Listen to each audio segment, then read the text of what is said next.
আসসালামু আলাইকুম। আর পেট গ্যালারিতে আপনাদের সবাইকে স্বাগতম জানাচ্ছি। আজকে আমি দেখাবো গাপ্পি মাছের ব্রিডিং বক্সে কীভাবে গাপ্পি মাছকে আমি হস্তান্তর করি। এখানে আমার একটা লোডেড গাপ্পি আছে, ফুল আরটিপি ডাম্বু ইয়ার না, এলিফেন্ট ইয়ারের। গাপ্পিটা একদম লোড হয়ে আছে। আমি যদি দেখাই এইদিকে নিয়ে,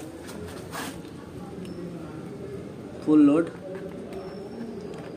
এটাকে আমি আজকে একটা ব্রিডিং বক্সে দিব, এবং ব্রিডিং বক্সের জন্য অবশ্যই পানিটা আগে থেকে পুরাতন থাকা জরুরি, ফলে মাছটা স্ট্রেসে পড়বে না। এই মাছটাকে আমি এই ট্যাঙ্কটাতে ব্রিডিং বক্সে দিব।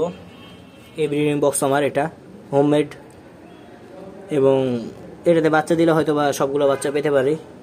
প্রথমে ব্রিডিং বক্সটা দিয়ে দেওয়ার পরে আমি মাছটার যেহেতু পানি আলাদা ছিল এবং ওইটার পানি আলাদা ছিল, তাই জন্য আমি ছোট কাপে মাছটাকে তুলে নেব। এখন আমি কাপে করে মাছটাকে নিয়ে নেব, একটা ছোট্ট কাপে,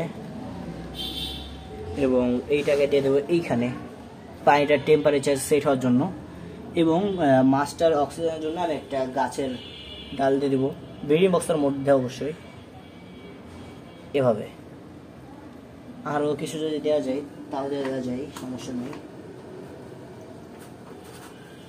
আমি 2-3টা ডাল দিলাম, কারণ বাচ্চা দেওয়ার সাথে সাথে ওরা খাওয়া শুরু করে না অনেক মাছে।